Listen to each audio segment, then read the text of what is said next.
in Auckland. It's received a number of... Heidi Mai, welcome to One News. The Commerce Commission is investigating a number of possible pyramid schemes targeting Pacifica in Auckland. It's received a number of complaints, but One News understands hundreds of Tongans have been affected. Pacific correspondent Barbara Drever with this exclusive report. They talk a big game. I've suffered, you suffered, everybody suffered. But there's always a loophole there, and this is the loophole, people. We are a registered company. We only started little, but we're growing very, very fast. And I can guarantee you guys to join us because the money will get paid. But it's believed hundreds of Tongans in Auckland have lost money through a number of pyramid. Oh. Yeah, I'm still waiting for people to come on. Only, but...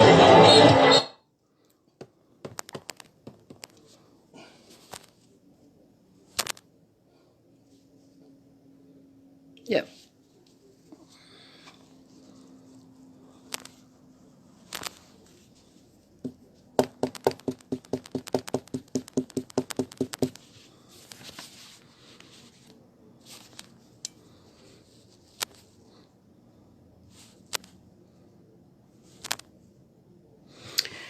Yeah, okay.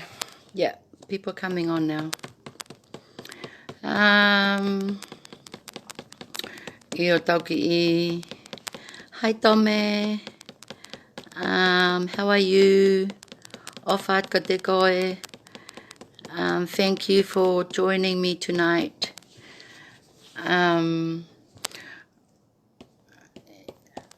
Yeah.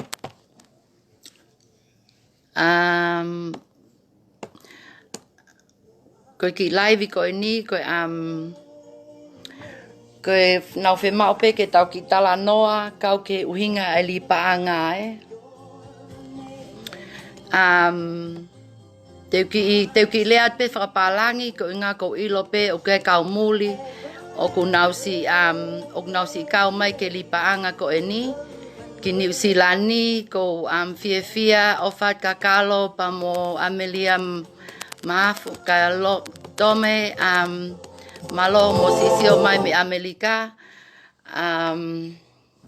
mo supporti mai e ku funky live ko no fai yeah, for the non-Tongans that have joined Paramount scheme in New Zealand and are still waiting for refund. I just want to do this session for you guys as well. I know that you guys have been affected as well, and my aim is to help you guys as well, to help you guys get your money back for your refund. So I'll try my best to do Tongan and to do English, and if I have time, I'll finish it up with English, so that you guys will know what I'm talking about. But I think most of you guys know what I'm gonna be talking about tonight. I know I did a live last month, and I think I'm gonna do a live every month just to keep you guys updated with what's happening with the Paramount scheme in New Zealand. As we all know, Paramount scheme's not legal here, but unfortunately 3,000 of our Tongan community and our non-Tongan has been affected through this Paramount scheme. And as for me, I'm also one of the victims that was that believed in February regarding this Paramount scheme, and but now it's been 5 months now, and I realized that this Paramount scheme was nothing but false promises, people trying to set up system to get quick cash, to benefit their families and friends, and I know that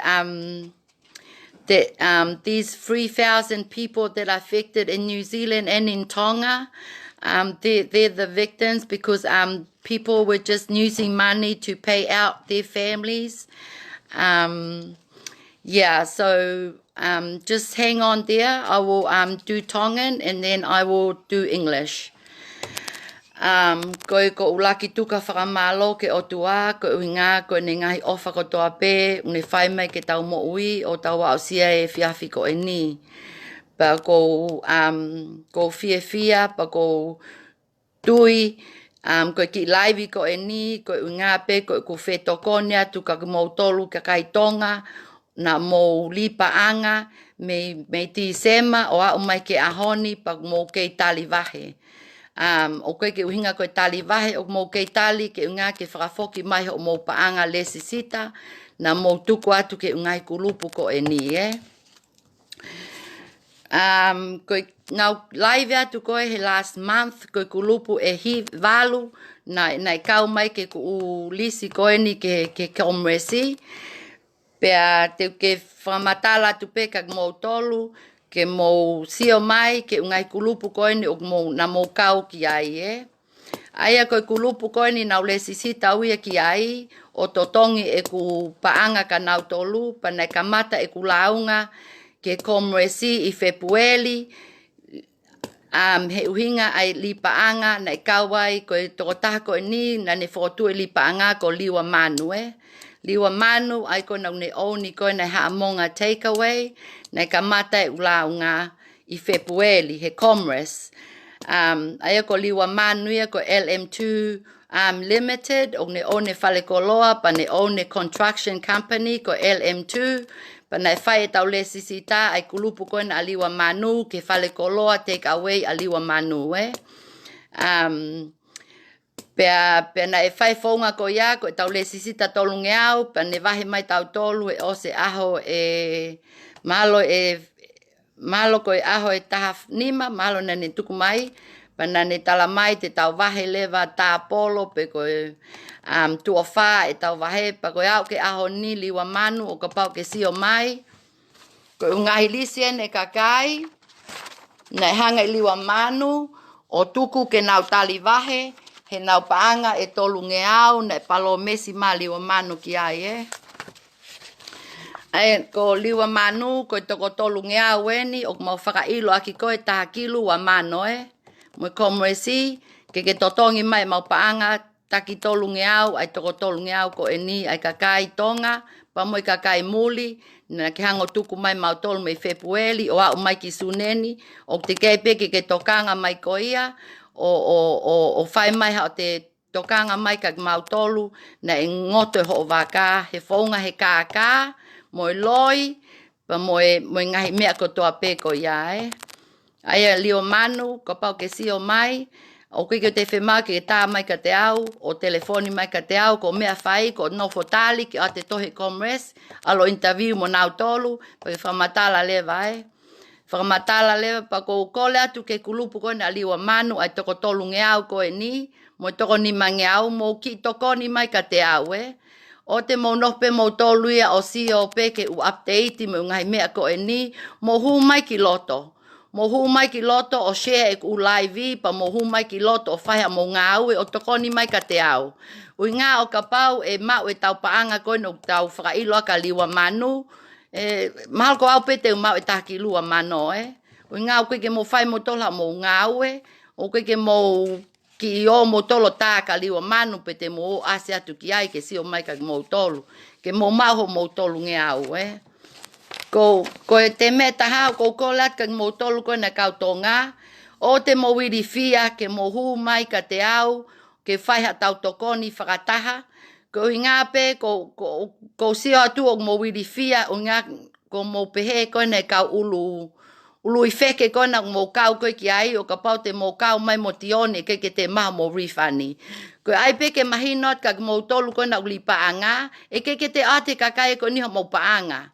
Ke nau te atu mo nau tolu ha mo refani, pa ke te atu nau tolu ha mo seniti. Ko mea te nau whai taimini, o ke nau tali mai e tau telefoni, nau telefoni, pa nau hola holo pe, o mio I holo pe loi mo I kākā, o tali o whai nau fundraising I koa, totong whakatau peleti mea kai, whakatau mo ai ka ulu I feke ko e ni ai ka kai ko no ko posta to mo uta Facebook ai. Te posta tu pe mo ulai ta ka tatali ke frahu mo tol ke feitu ko ton ke mo alu ki ai Pa o te tamai ata ka te au ke to mo ulai ta ko nga ko te mo ua I kai. O e ke mo ua wi ka pau te posta ke ngai me ko no totonu pa mo ngai ka kai ko ni na nau fotu e sistemi he fonga ka mo fonga lo Ko tu ko leva tai mini mo live mai. Mo te live ma mo fanga foi sistemi ke nga ke alate kakai pe te ya kakai ke na to o lesisita ta nau paanga ke nau hua te fonga mo kaka Na mo ai pe o mau tolu hei February ti sema ka ko tu tai mini ku ta os ata mai poto. Ku ta os ata mai poto kakai tonga U nga o tau fie mau e totonu o tau fie mai mahino O tau whe mau ke tau fou he founga totonu. O ke tau whe mau ke tau lotu pa tau fou mo I kakai kaka. Kakai kai paanga. Kakai si o kita. Kakai manu. Mo ngai mea ko ia Ui ngā ko ungahi ulu koe ne me ungahi lai tā koe no ko pousi atu. Koe fukau tonga pe. O ke kia mulia o ko tu atua ne lai tā. Pe kia haa moa pe ko kau lalo tonga. Ko si kakai mulie nia o nau te kau mai nau tole o mokai e nau paanga. O mokai e kakai mulie nau paanga pa ke mo te kai pe mo kau tonga. Te live atu pe he taimi ko toa pe ko lahi pe unga we mo lahi ko e kunga we mo manatu ko mokai e paanga e kakai mo lahi kakai unau launga mai fonga e nau li paanga o ku mokai te live atu pe pa te posi pe mo lai ta ke si o ma mo ngai family ho mo ngai ulunganga ko na fai O lotu sapate os ko mo male fotu e sistemi ke nga tala ko tapua ke o tua ke finanga lo tua ke mo mai mo tokai e ive kakai ko si kakava e kakai po ko kakai pe hange ko kuto u wa o ke kau polio ho mo kai e nau paanga o ke si kau vai ho mo kai e nau paanga mo wo fai kaka ko na ko mo ngo matua mo fanga tonga ane mo fanga family ke o te mo mai mo tolo kakai e mau paanga o nga ko ngai ulu ngata ko ni ko family ta ka mo tolo ko ke family ta ka mo tolo pa ko ke ata pa ko ke rifia ta ka mo tolo talu ho mo lau ho mo loya mo polisi ke mo mafaka huwa pa pa ko finga lo to ke frahuwa he poni o se live ko ni pa mo ta polisi mo kata mo loya ke mafaka huwa ki loto okay ko ya ko liwa manu ya ko kola tu ke kulupu ko na liwa manu mo hu mai ki loto o to ni e ku ngawe u nga ku mos ilo pe palo mesa liwa manu na ne fai atu ka mo tolu o tawa wai ke tunga ko no tawa wai ki ai pa pau ke mo tokanga mo tolu ko mo paanga pe asai pe o te mo kau mai mo tolu ke ku me ko no fai u nga te ko tu eta mini o ko me ni e fra family pe ko me fra maheni pe ko family mo ha ko ke ata ko pa ko ulungata ko na ko ankolo mo ko ke fe family ta ke kakai kai paanga kakai paanga pe ko loto ke kau kakai ko na kai ko na paanga kakai mo ki lea mai ki loto, mo ki kole fra mole mai ko mo ngai kulupu, kai tuko mo hu mai ki loto tala ka nau tolu te mo refani, te mau refani mo tolu.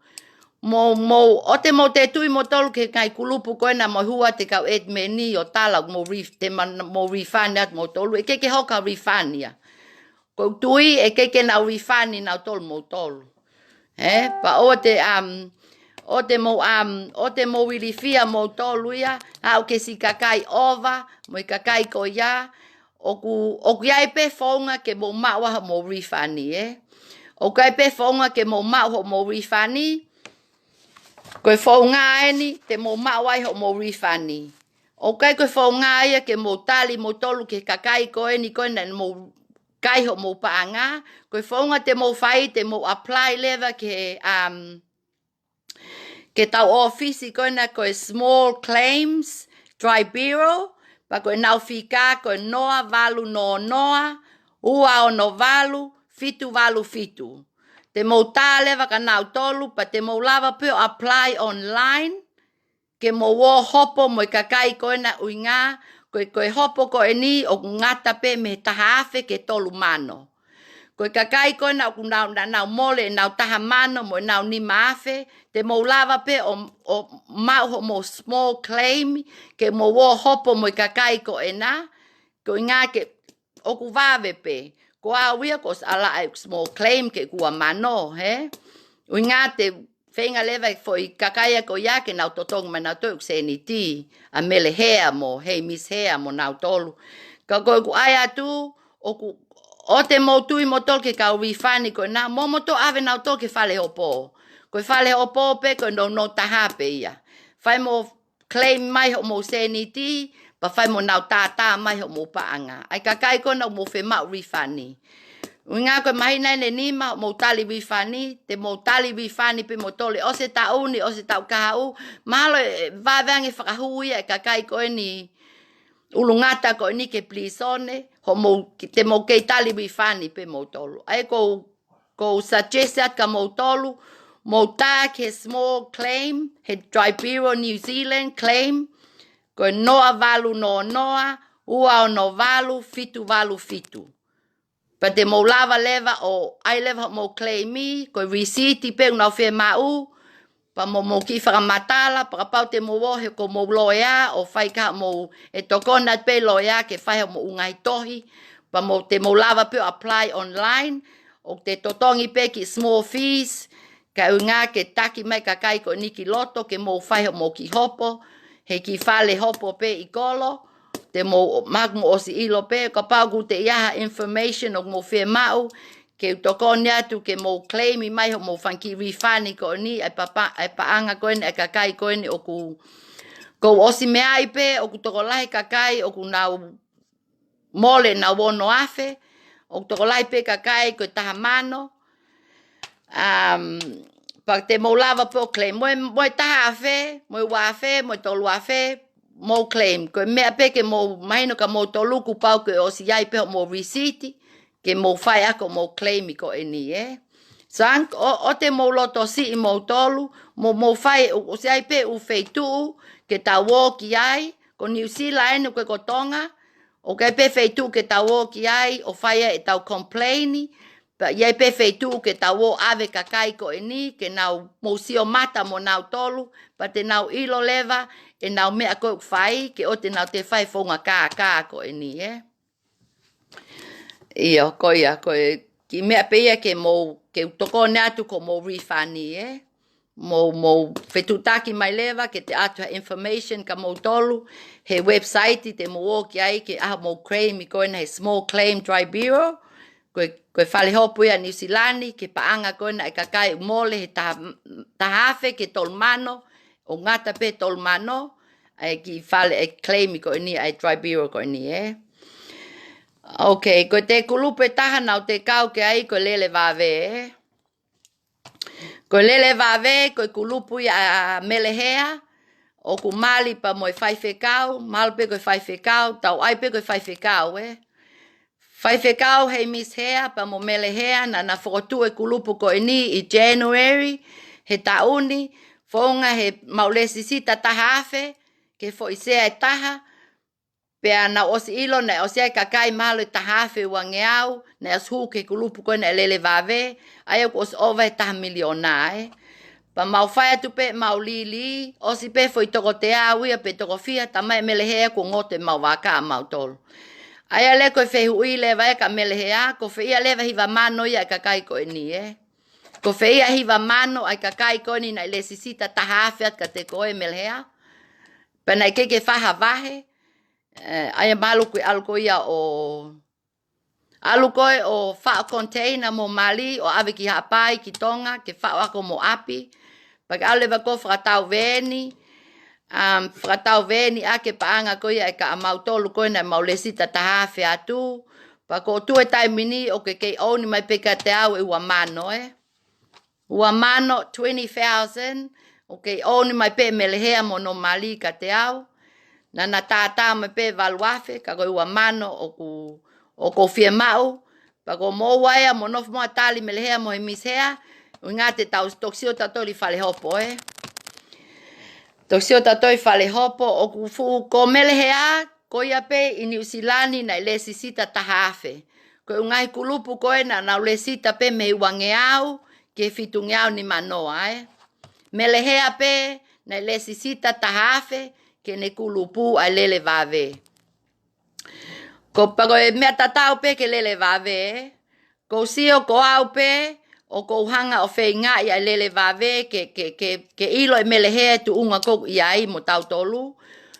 Ko a mea pango pe, ko mo tatau pe mo liwa manu O glahe o mo tangutu noa ia holo he tau ukulupu, o ke wha mo ngau O ke wha mo ngau o ke mo shea hake upousi, pa ta mo tangutu lewa he kulupu, ke te hua tako mo kulupu, o ngā mo fufa matalile au pito ka te au. O ngā o ko whe mai kakai ke ngā aue mo au, kakai o ngā loto lahi, kakai o ke nau ala ka paanga, hange ko mo tala koe na wala ke paanga liwa manu. Mo tala na wala ke paanga lele vave. Katakwa mole mole o neki ke wala ka paanga Tuko mo wohole ka ulufeke ko na melehea mo liwa manu o tala ke kakai na wala ko mo paanga Neki ke lesisita ma kakaya ka te au Neki ke lesisita ma kakaya ka te au, pa neki ke whahu panke ma kakaya na paanga ke panke. Nei whaipe whahu panke melehea, liwa manu na kiki whahu panke mau tolu ka koe na tamai koe ke mau atu pe me mau cash. Na mau atu pe ka liwa manu me mau foise niti o stoho mai me mau panke o mau hu atu ka koe liwa manu me mau cash. Pea ko koe pe na ke kai ono afe a ka kai lesita fo o mai ke waka fo o koe na koe fuaki mai ni ma na ai koe na ni ma fuaki Ko ni ma fuaki koe waka ia taha na tamai liwa manu ke mau whokotu panau tokoni ka liwa manu o nofo he ne whale koloa o tokoni ke ngā ke whokotu waka koe ni ka koe mea pango pe na lesisita mai ai fo toko wanoa o nau lesisita mai pa kai lewa liwa manu o noafe ko ia Alu lewa liwa manu ia o kasino aki o whakatau maka aki mahalo. Pea nau fetu waki lewa ai kau et meni a moana pa mokina Moana mokina mo fetu waki lewa pe ko haina ne toi pa anga me ki puha koe na o he whale koloa Ui ngau koe ko awe nau to Ne ki ke toa pa anga. Ko mo tolu pe, ko yongo et meni a liwa manu ko kina pe mo moana Ko mo ua pe mo liwa manu mo ilo ke upaanga koe ne ono afe na mo te to Koia. Pa mo lele vave, ne kike o alau ia ala ka paanga koe melehea mo kau et meni. Ko et mena melehea koe toko ua, ko enti pa mo kulupu Enti mo kulupu, ko mo ua na o atu mo kulaki taha mano o atu ka mo ua pa mo tohi mai right visiti. Pa te atu le mo te taha mano taha ka koe melehea Ko manatui lelei pa te vlau atu e walu afe ka koe melehea O stangutu mai pe o tahine mo maliho mo ka pa nau lau atu e walu afe ka koe So, ko melehea mo ne kau et meni, koe tue tai mini te whakailo kat katoa kau et meni pa mo kau CEO Ko CEO, ko ngā ko CEO, ko toko tahana ni hanga ai e plek ai sistemi, pa ni hanga lewa whakahu mai lewa kau et meni O nau whai lewa ngā we, o nau tosi mo nau tolo e paanga, liliu e poti, pea nau wahe lewa pe nau tolo e nau family, wahe pe family, o e whahinga whakatau api, o e whahinga whotu e nau whale koloa, whakatau api. Ko mo paanga me whia. Ko mo paanga me whia mo wa whakatau api, ko mo paanga me whia mo wa whotu koloa, whale koloa. Ko te kulupe taha ko toleses, Kulupe taha ko toleses, na nau tala New Zealand ko kulupu lesisita, ka mea mai ka te au mo komo si o ke lesisita Ko mo lesisita loi na mo whai au tolu koe na of January, na alo tia fine o whai lesisita ko ia, ai ki toko taha koe na mau tau whanoa ko tia fine, na alo le sisita ai mea koe ni. Pe mahalo koe kau et meni koe ni he mea koe ai tole ses ko nau tolu glahi taha Nau tolu glahi taha ui ngā o kulahi nau kakai, o ku nau kau mai kau et meni koe ni, o ku kau ai koe toko taha koe ni unge whakalele koe me lie me langi ko ofa tui pulotu, o ke kau koe he ngahi he mastermind ai tole sesi Osi kau mai mo oli, pa mo toko ua ofa tui pulotu ko patisa fonua, Pea kau lewa ki ai mo alisi havea, iyo foi toko wha lewa ia he melia me langi, hau lewa mo kau et meni, ko mo kau et meni ko Luisa, ko Simi, ko Malisa, ko Sophie Talakai, pea mo iyo, mo nau tolu foi toko mea ko ia.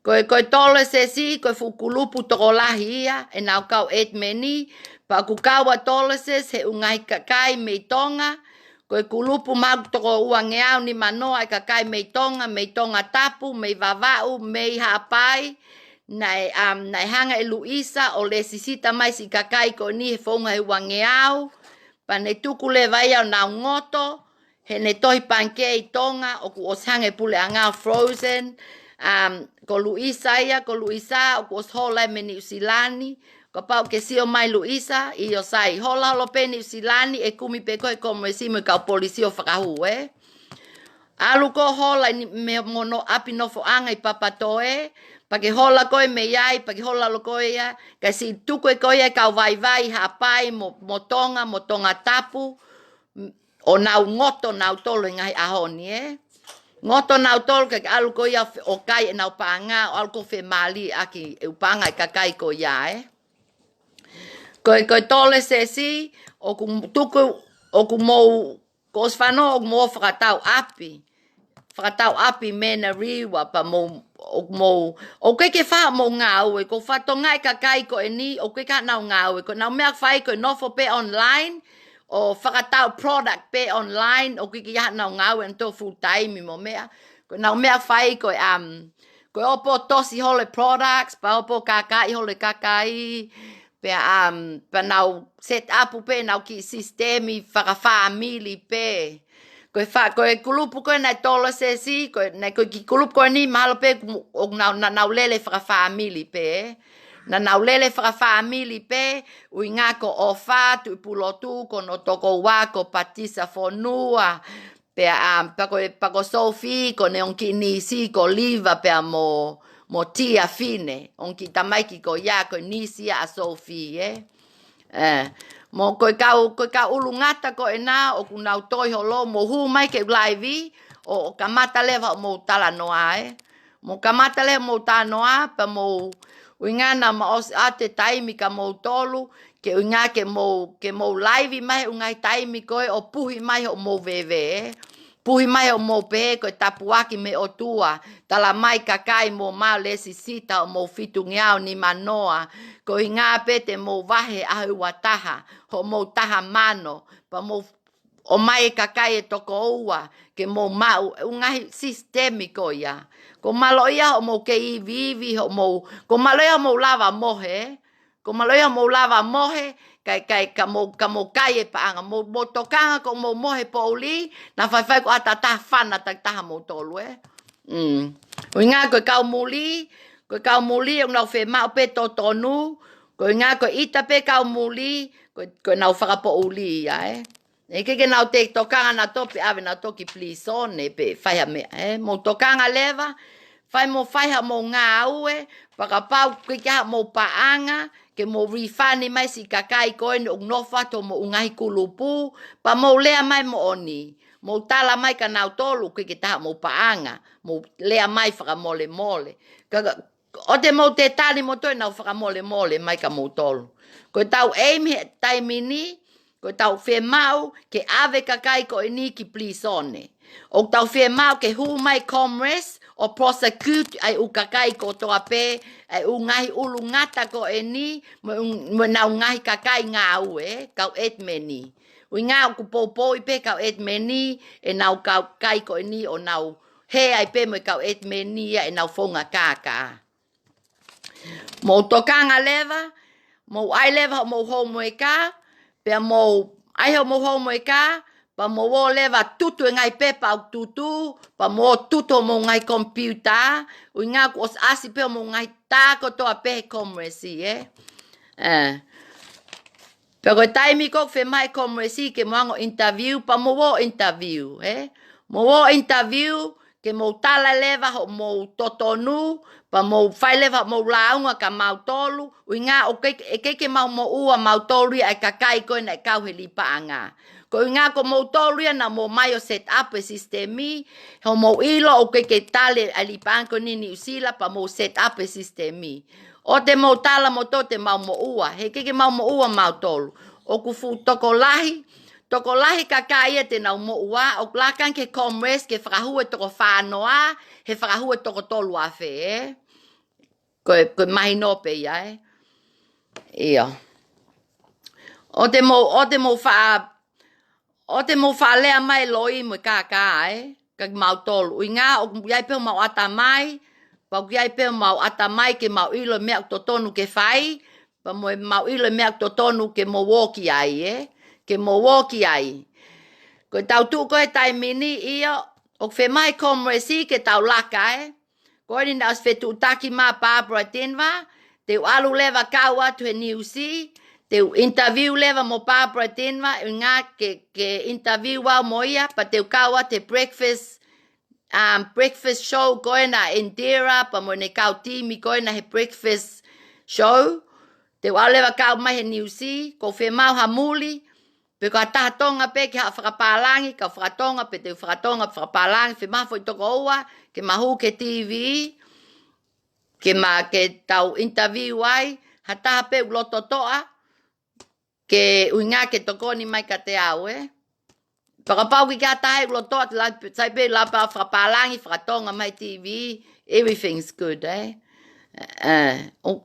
O ke wiri fia taka mo tolu, O ke wiri fia taka mo tolu, pa oa te mo whaatala o kao mo loea, pe mo ai loea mo mea.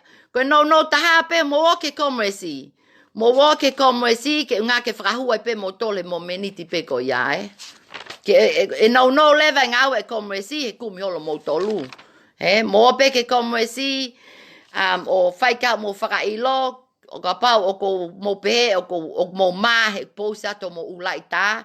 Ko uhinga pousa te ulaita, ai ka ulu wheke ko e ni, ka mo tolu ko na mo kau he lipaanga, ke mo share hake laita. Hange ko laita a melehea, mo hei misea. Share hake ka ulele vave, a laita a melehea mo hei misea. Ko inga mo whea mau mo rifani. Ka o te mo te hanu mai mo tolu ka au whakatafa aki, o mo os ilo pe mea ke whai.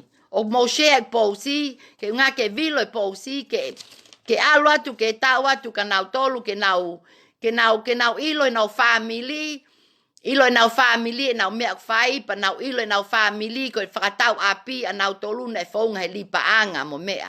Ko nau whale koloa na e whaunga he whakatau mai e nau koloa, ko unga ko e nau lipa anga. Ko mo paanga ko e nau ku ngoto, o mo whea mau, ko e fu mano ia e whiha, o nana tolia whai te liha aki mo mea. No fole mo tolia tali wifani, o le whahinga ngā au e pongi. Ko lai ko e tau ngā aue, pa lai ko e tau whe mau e tau paanga ko e na kai ko e na kau ului wheke, malo ko e kau ului wheke, tau i pe ko e kau ului wheke, snakehead.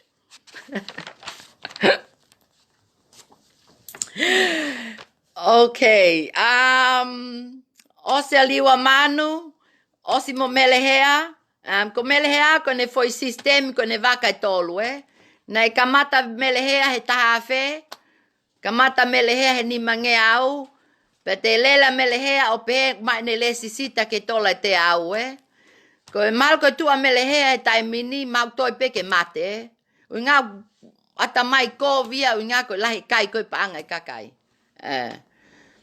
Pea o wai hao no e ne hoa whai whekau ko e na e. Ko e na tala mai whoke melehea ka te au he maula kamata. Ko ia toko taha ia toko taha I olunga o nane lie tolu mano, pa ko toko taha ko ia ko toke tae. Osi pe wike ia e ua ko find out au ia ko toko taha ia ko ia nane tala ko toke taha na lie tolu mano, ko no mali pia ona. Ko hei misea pe ia. Ka ko hei misea ia o ka toke taha ia. O ku tufi kapa lo pepe ngau he construction ni ko abe ko ha. Ko toke taha ia, ma ulewa melehea e mapaanga, ma atu le ka melehea, pa faiteria leva ko ai melehea O ko tu e tai mini o ke te tokanga wia ke te ma paanga. Ko fie ma wa wia mo tolu, pa mo kakai ko ni na nau kai ungai kulupu ko taha, ke mo wo ke comrades, pa mo take responsibility, Mo take action, pa mo take responsibility, ke tai mi ko na mo set up a sistemi, o mo lea mai leva he live, ka mau tolu ko ni na mo si, mo kai ko mau paanga, ke mau hua ki loto, o toko ni ho mo toko ni ho mo li paanga, Matu matol mo mau kilu, mo mau mano, mo mau si taha fe, mo mau si ni mangeau. Hangale mo tolia take advantages, You take advantages e mau panga. O ke ka o tau pehe pe ko o ke ka kau o ko pe awi o glakange ai kau drug dealer ia, Ko nga ko kau drug dealer ia o te ate tolai wanoa, o na o mai te ki FF ke te mihi. O te mea, Ka koe kau mea koe ni, o atu tau tole tau taha afe ke sea e taha pe koe ua ngeau ke fo I sea e taha pe koe ha. O koe ke o maha koloa ia.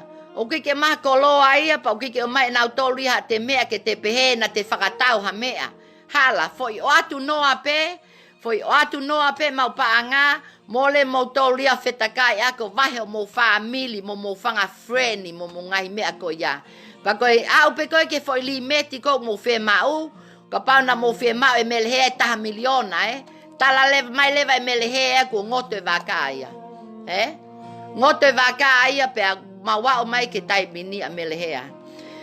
O sai e toleses, kuta os mahino ke toleses, mo ki ngau e mai Sofia, pa mo Malisa, pa mo Simi, tuke o whakatau koloa koina I o tahuhu, mo ki koloa koina koe pre-Pacific ko ape koe ha, Na e mahina ne ua na ato vitio ki whale koloa koe na Alisa mo Malisa koe. O te mo o, koe kakai koe na mo lesisita koe na he toleses, mo o ke whale koloa Alisa pa mo Simi koe na mo melie meilangi, mo o to o maha mo foikoa, o to o maha mo lolo, koe unga ke totonga kai peo mo rifani.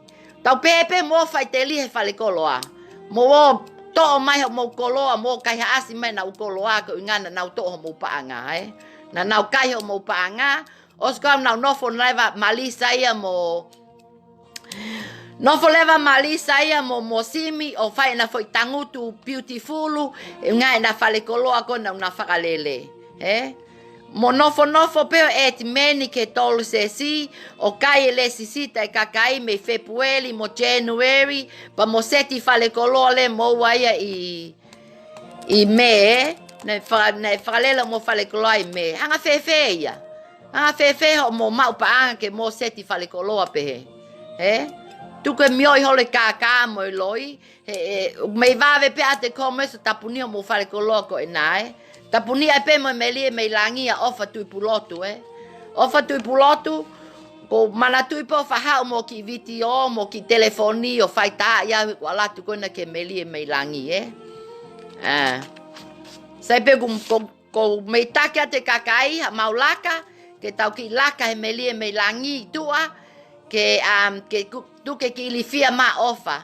Pa owa te mo ai mo tole kau security, he uke au ke kau security, O mo whai lewa e ofa ia mo tolo se si a mea na whai piane, Tau ki tala noa ka piane, ka lia mo e ofa.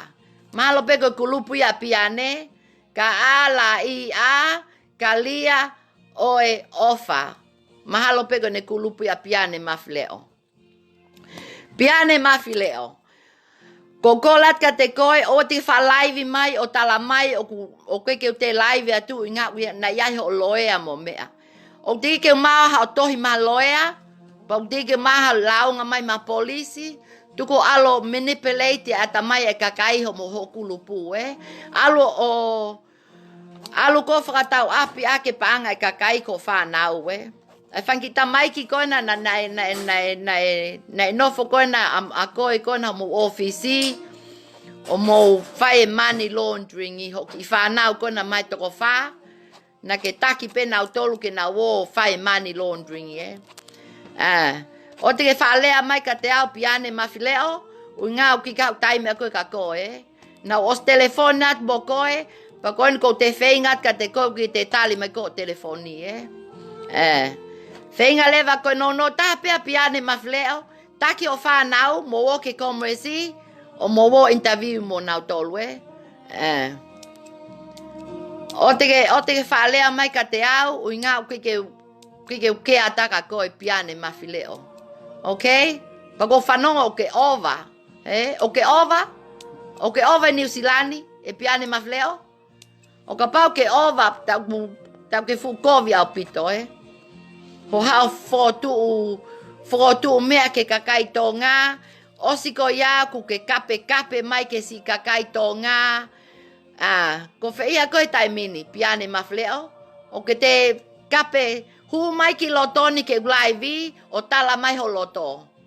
O tala mai ho loto ke glaivi ko e ni, pakapau ki ke hu mai share te glaivi ka piane ke ne page, ke si o mai ki ai O ke aia mea ko e ni ke uinga ke kau mai ai hoku mali, ai koe nana ke whakasuwa koe moia koe taimi koe O te ke lau mai koe ka te au, uinga na ki ke taimia ko ia ko koe pia mo Josh na mo whakasuwa. So, koe mea koe ni koe tau tānoa kau ke lipa anga O koe ke kau o whakasuwa koe mo kumali he taimi koe, he mea koe ni. Tau tala noa pe lipa anga pe osi, o te lau mai koho mo mea mona mo whai he taimi koe. Ok, piane mawhileo? Pa o te koko maha mo ngā ka te au Ka pau ke whe mau ke lea mai ka te au, pa ke hao ke ta si o mata Stop beating around the bush, you coward. Koko ia piane mawhileo ulahi o bushi ti holo Teu koe ke unga ke ave koe inland revenue, e ave koe inland revenue ko unga na kike totongi tax, ke whakalele ake o kalie ofa koe ni o ke whai Unga na ke wahe pe koe kakai o family, pa koe fu kakai ene toko fia o ke on paaki ai. Koe kakai ene o ke oni kai nau tolu wafe. Koe kakai ene o ke oni ka nau tolu nau taha mano. Pa koe wau ke kau fine eiki. Na iai fine eiki na si tohi mai ka te au, ene ki moko puna O ne tala mai ka te au tioni, na en koe kukui na ne lie o nonge au, o lesisita pa mo piane. Pe aloato e kui au kia ke o mai ne si lesisita nonge au, tala mai piane ia ke whakaha mai pe o ke hardship. Pe o ke whaingata ia, pa e te utoko atu lewa o rifani. Koe whainga mea ko ia. Ke ate whine eikia ko ni o whemai ne o nonge au na ne o atu, pa ke talang ko ia ke tali lewa koe ke tuke whaingata ia Ea ko uhinga koe ke tok mate whine eiki pa toko mai ne o nonge au. Ko ia? Tuko ka holo i kakai piane mawhileo Pa o te ke tala holo ke kakai ko na unau kau mai mo au, hange ko whane mo i kakai ko ia. Ui ngā, ke te whekaua te kakai ko ni mo koe, ui ngā lahi o loi Lahi o loi o ke kakai pe ho whanga freni, ke si vahe nau tolu. Pa ke kakai pe mo i kakai toko lahi. Ko whamana tui pe ho whalaivi mai he taimi koe, ho lau mai ke kakai ke o te nato kape o ki whanau He nātu ko eke koe nau paanga. Koe aho ni lewa ko whia o whanau. Ko whia o whanau he ngai aho ni koe. Ke nau lea mai whanki ngutu, kape, whanki whanau koe na ke whaelei mai pa ke a koe nau tolu ke nau whae li paanga he whaunga kāka. Na nau nofo pe he ofisi o tō pe paanga e kakai he whaunga kāka. Whaunga kāka Whaunga kāka, ko tahine kona ko ane, ko ena, ko ape ko hai. Ena, lahi o ngutu loi o loi a koe, alu koe o whai mo kumia tāna, whai ko ate komwe sime wo whiau ave o whanau.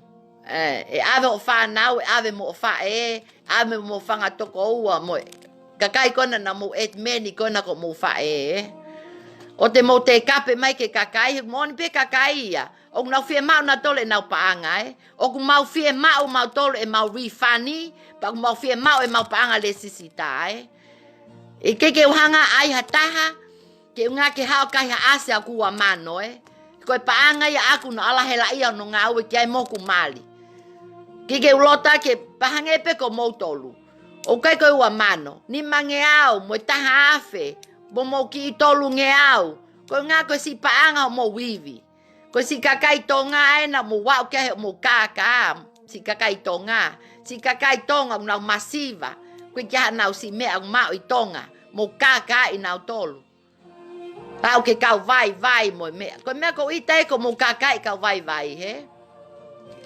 mo wo fai me ko ya ko mo ngo matua mo kaka i ho mo ngo matua ke mo si ange pete mo sai e fonga ko ya ke tu ko mo mai mo tolo kaka e mo fanga kui ko ni kaka i ko ni nau no for New Zealand mo me o ke fe ma mo tol ke mo te mai ki New Zealand ko fe ma ke tipoti mo tol mo ke fe tu ko na mo mai mai you all go back to Tonga mo ki Tonga no fire mo no for paku mo me mo mai ki New Zealand no fai fonga kaka ko ni ko hai mo tol ko hai mo tol ke mo mai o fai fonga kaka ko ni pa tu ko mo remove hole kakai tu ko mo remove hole kakai mo ngai kulupu tu ko mo si toi kakai ko ni me tu ako nga ko na si fe to ko ni mai na tolu kau u nga na fe ma na to mo ni ko ha me mo toi kakai ko ni na ato mo na pa nga ke mo le sisita ke kamata ho mo fonga kaka ko ha mo toi kakai ki tua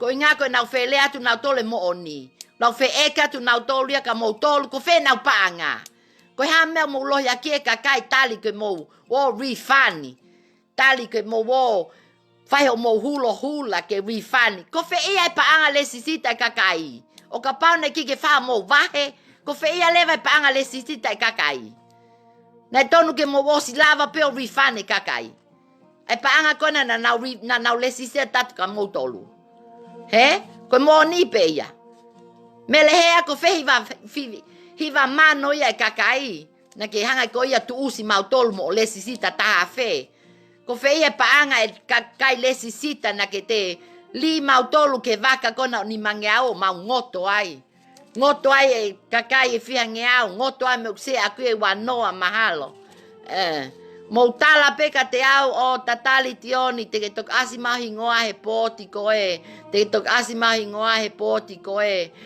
mo kakai pe au mo tala pe na tai mahino e taimi ko pa mo tala pe ko frasesele o ke ka frasesele alo tila mo commerce ke ka frasesele e au ke fu feitu commerce ko mo tol pe frasesele ko mo tol pe frasesele ko mo to wa ki fale mahaki ko inga mo langa ulu ko inga ko mo kai paanga e kakai mo ni pe ya la ya yo mo ki fale mahaki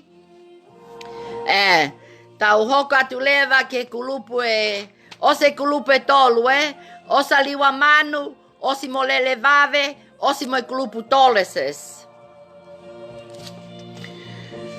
tau hoko atu leva ke kulupu koe na team pain koe kulupu koe na team pain ni na whakalele se si tonga pa mo kina koe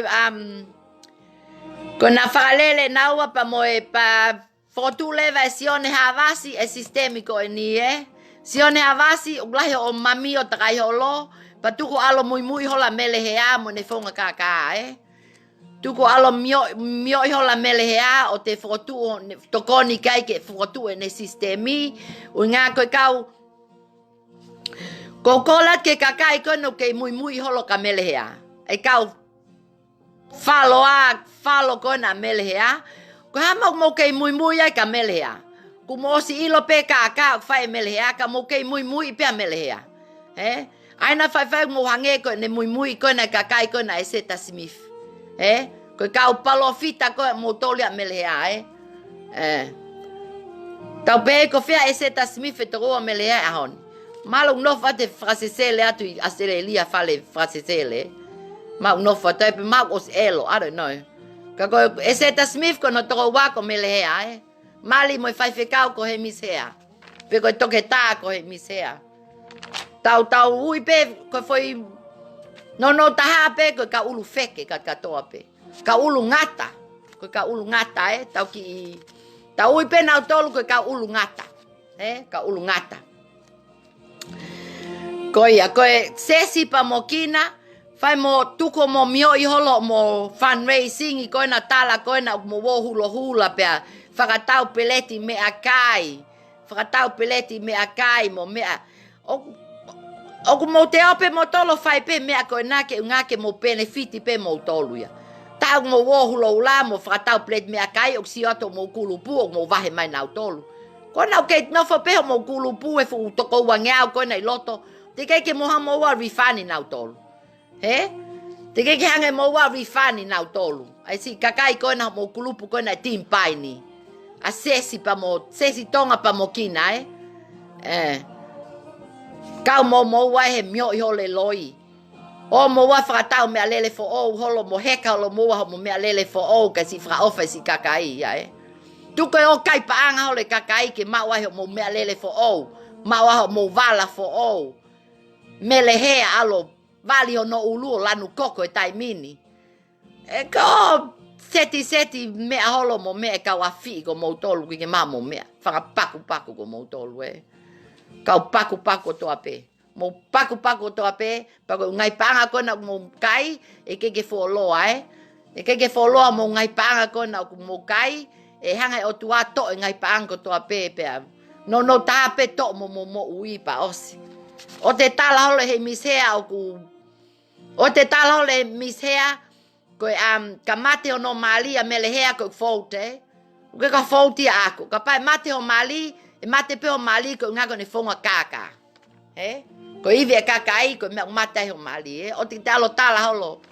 O te talo tala holo ke kakai ke lotu atu ko mali.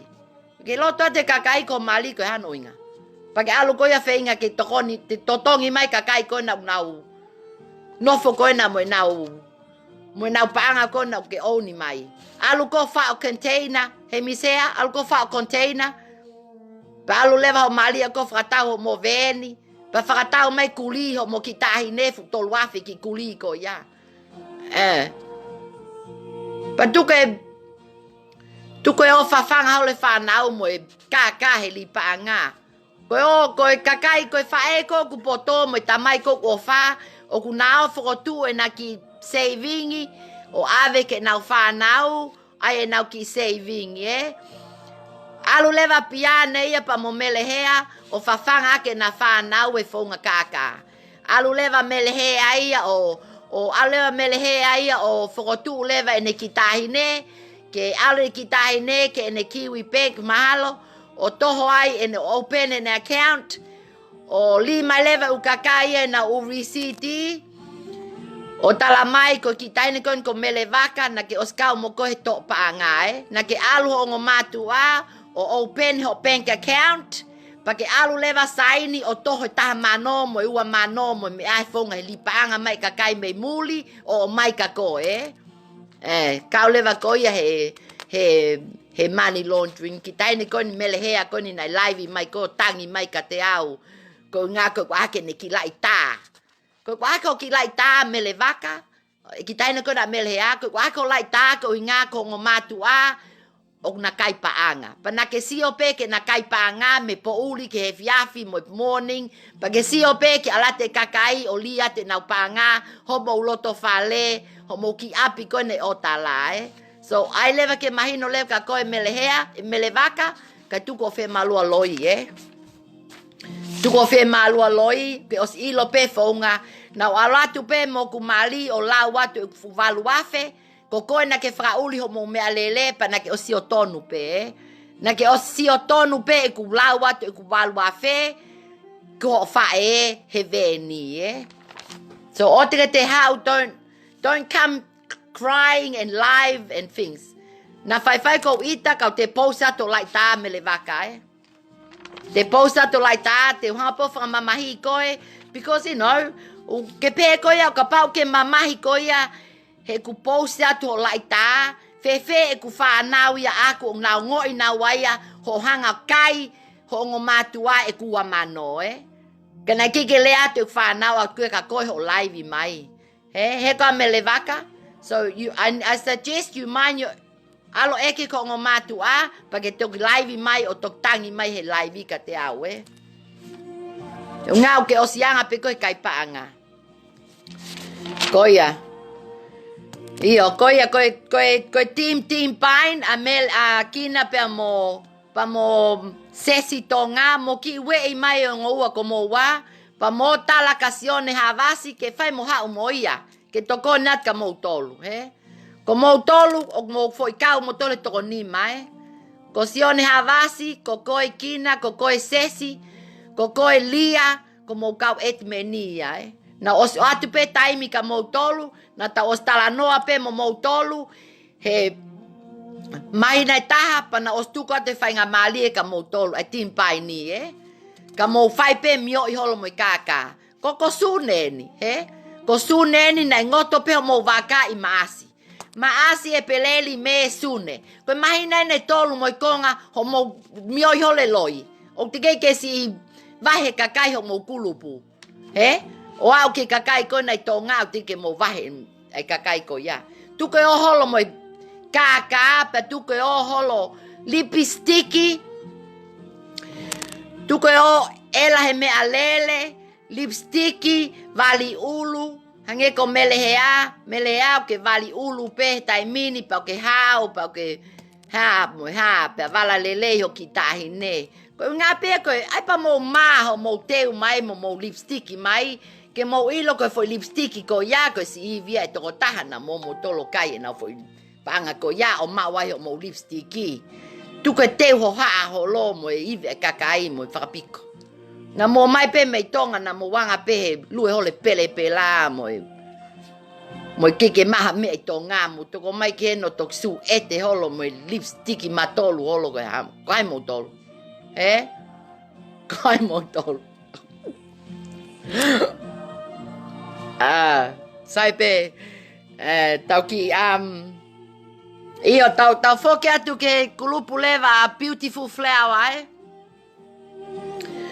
Ko kulupu ko ni a beautiful flower na taki ai a sei langa peti lama peti mahalo ko no ingoa ko sei lama peti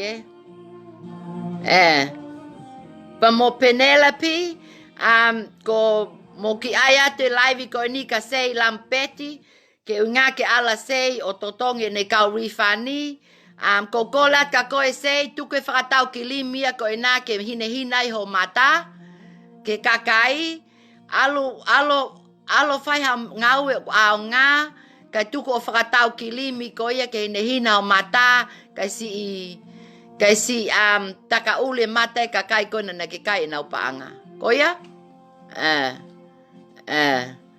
pa tuko fa mio I hole kape mo kape mai ka te au ta ko nga ilo ko mo me ko ilo pe au ko ilo tuasila fe tu ke no fai o ke no foi clean Queen Lane Epsom fika taha hiva no ai ko no anga ai o te hiki me ai he te ke ate komresi ke lia ta tohi ki alo interview he ka sei Almo ko interview mo mea patuko o fie tika holo ko ia he live mai ka te au mo mea he ku ko ala whakatau ki limi ke ine hina matai ko sine hina pe matai oku. Tau hoko atu ko ia whakaoli Tau hoko atu ka Princess of Flower Ko Princess of Flower, na osi pe live pa na tama Princess of Flower o ko Florence Hansen, a Princess of Flower, na tama Princess of Flower o talamai ka te au tioni, tohi mai u kakai kona ke rifani kona e kulisi, ka rifani atu nau tolu. Osi pe ko ia Princess of Flower, alwai pe ko ia o au ke ahoni, ke te tokanga mai ko ia ke tata anoa kona e whai. Ko si maua te si kakai ko ni mo nau lisi ke o mai nau tolu. Malo pe ko taha mano Taha mano pe ko ua mano e kakai ko ni nau fe mai nau rifani ma ko Princess of Flower. ko Florence Hansen. Ki te tā mai ka te au o ka pau ke whemai lisi koe na ka kai koe ni na nau complaini mai ka koe Princess of Flower. Mo na ungai VCT. Ka mea pango pe ko ave mo koe ia ke Commerce. Al mo koe ia ke Commerce. Pa te whai ate uraunga ko mo pule koe na mo kaloni koe na France. Ka Kempolo koe na Australia. Te utala ke motua ko ia mo money laundering holo Kawai mo ko ia malisa he kulupu tolo se si. Tuko e o feinga ke mate mo i kulupu koe na e si motua koe na France kaloni. Koe ke toi ha feitua mo heke holo ai mo mea. Heke mai ke kulupu koe, heke atu ke kulupu koe. O heke atu ke toki tupe.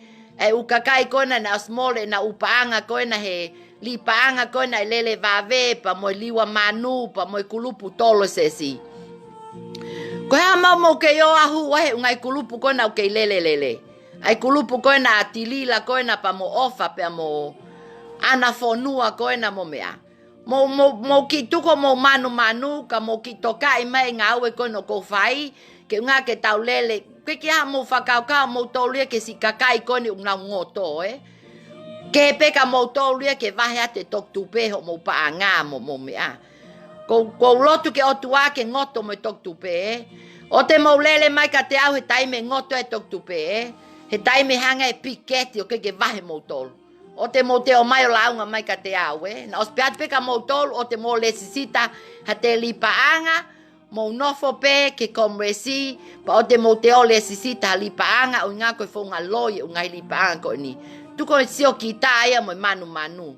Mo tokanga mai mo maloia mo tolo vahe toki tupe mo masani me ngai feitu ko ya ke mo ofa mai mo tolu ka mau tolu na tau kau he ngai kulupu ko ngoto e aoni. Mo nope mo tokanga pe ka mo tolu mo mea. Na tonu ke o te tokanga ta ka mo tolu ka tuku pe mele hea ke ne totong me pe ku wa fe wiki ko toa pe. Ka pau ka atunga ni e fo ngai a mo tolu. Na tuku ate ku wa fe ke mau e mele hea pa mo no mali ka ala ke lao. Ke wala wia ke komo e sio whae launga ka melehea. Ko inga, ko sio atu ke ki kulupu, o ke vahe melehea ia. Pa koe mea nau tanka melehea, o te vahe mai koe kua whehe wike. Kau ave au ia koe ke komo e si. Pa ka pau ke sapoti mai mautolu ia e kusi panga e ua mano, pa sai pe ia. Te ulawa pe au ia alo hopo mo melehea mau mai kua mano. Pa ka pau e mau mai kua mano ko fie fia. Pakapau e ke mau mai kua mano, ke pe kos ave melehe ke alo ki ngai popula tau e tolu. Peko tau e wha, mono mali, mono e meni pa mo na kitahine. O ku tau whe mau ke kau mai lao, o ngā o ke tau whe mai ungai mea ko ni ke hoko, ko ngā ko si kakai tonga peni o tau whe takai ko ni ngai aho ni. Pa o tau ilo ko si kakai ko ni o ngau taki he lotu mo ungai mea ko ya, kau ke pe kakai taki lotu. O ke pe fe kakai taki lotu ia ke nau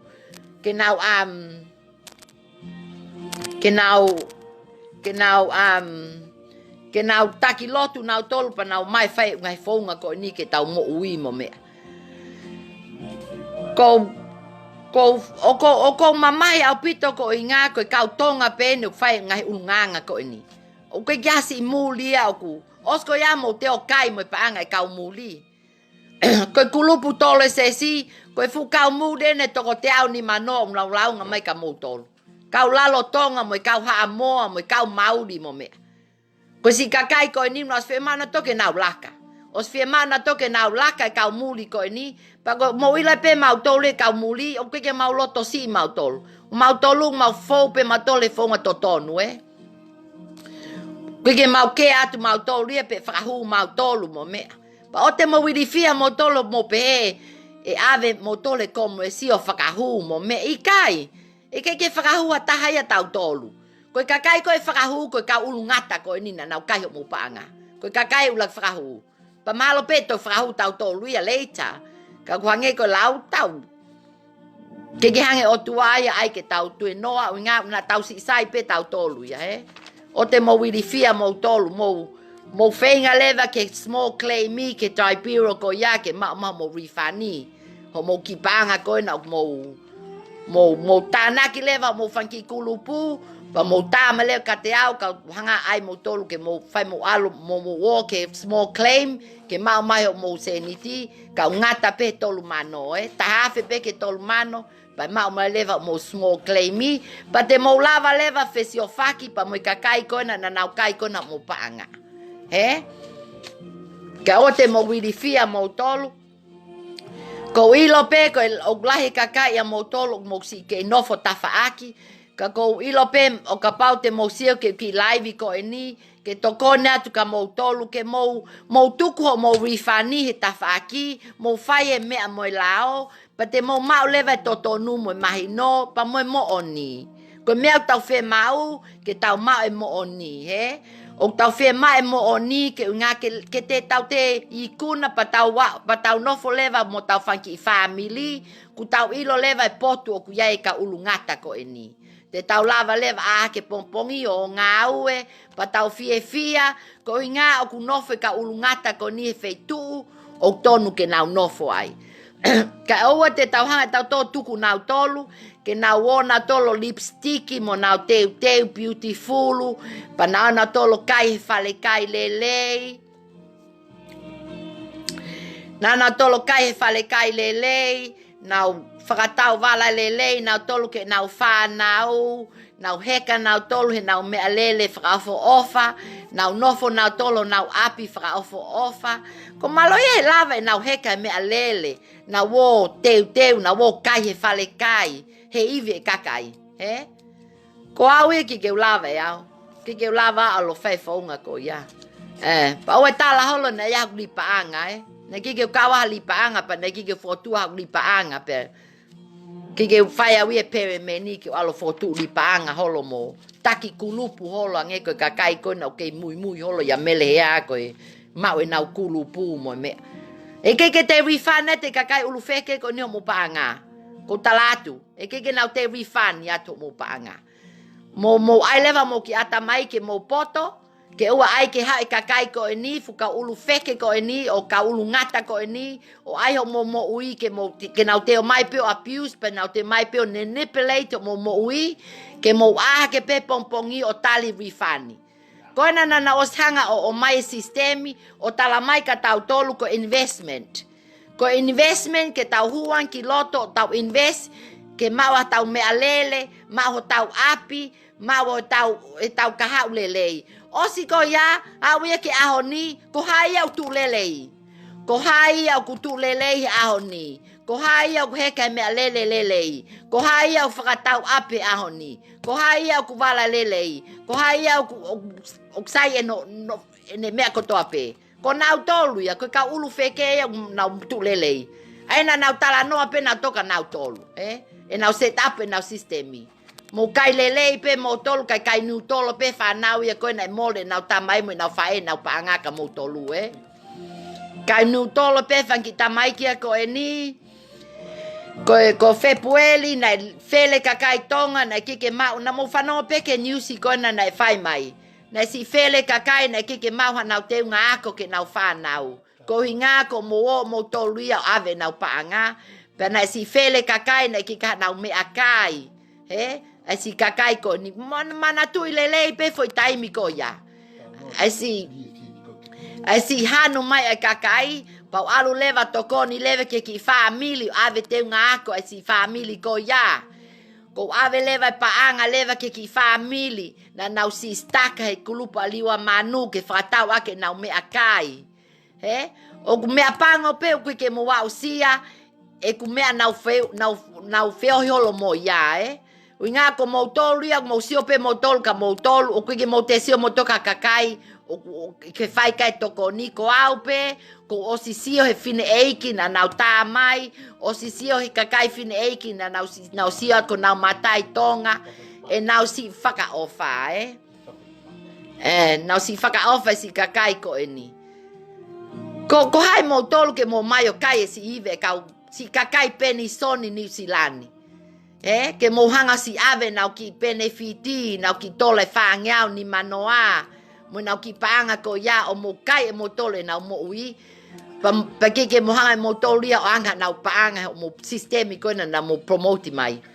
Te tali pe ke osi pe ku kulupu, Osi ta osi au leva ke kulupu koe na liwa manu, ta osi au ke kulupu koe na lele vave. Koe ukulupu koe na kou lau atu, ke mo mohe leva he poni, pa mo whakaukau a pompongi koe haa mo mea whai, Koe haa mo mea te mo whai a pompongi.